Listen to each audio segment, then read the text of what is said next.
यार और शहजादी का जादुई किस्सा।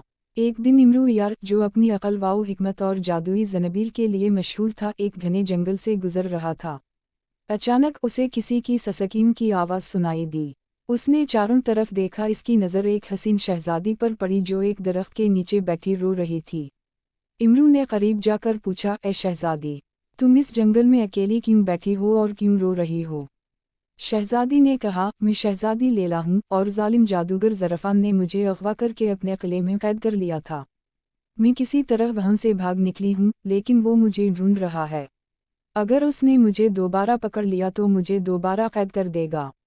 इमरू ने कहा, फिक्र ना करो शहजादी, मैं तुम्हारी मदद करूँगा।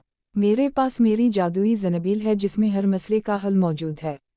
इमरू ने शहजादी को एक महफूज जगह पर छोड़ा और जादूगर के किले की जानिब रवाना हुआ। किला निहायत खौफनाक और जादुई तलिस्मात से भरपूर था। इमरू ने अपनी ज़नबील से एक ख़ास जादुई धुन निकाला, जिसकी मदद से वो बग़ैर नज़र आए किले में दाखिल हो गया। अंदर जाकर इमरू ने देखा कि ज़रफ़ान एक जादुई आईने के ज़रिए शहजादी को ढूंढने की कोशिश कर रहा था। इमरू ने फ़ौरन ज़नबील से एक जादुई रस्सी निकाली और ज़रफ़ान को जकड़ दिया।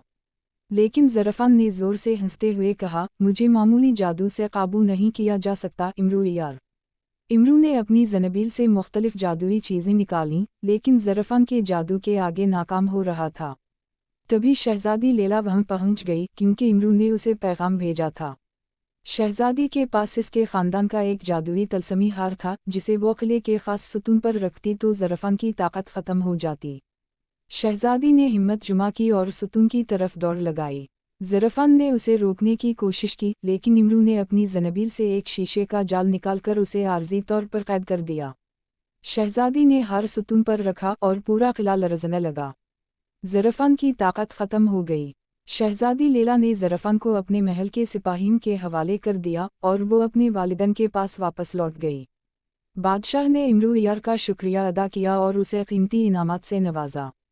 इमरू ने कहा, मैं किसी इनाम के लिए ये काम नहीं करता। मेरी खुशी उसी में है कि मज़लूमों की मदद की जाए। तो दोस्तों, आपको हमारी ये कहानी कैसी लगी? अगर आपको कहानी पसंद आई हो तो वीडियो को लाइक करें और हमारे चैनल को सब्सक्राइब करना ना भूलें।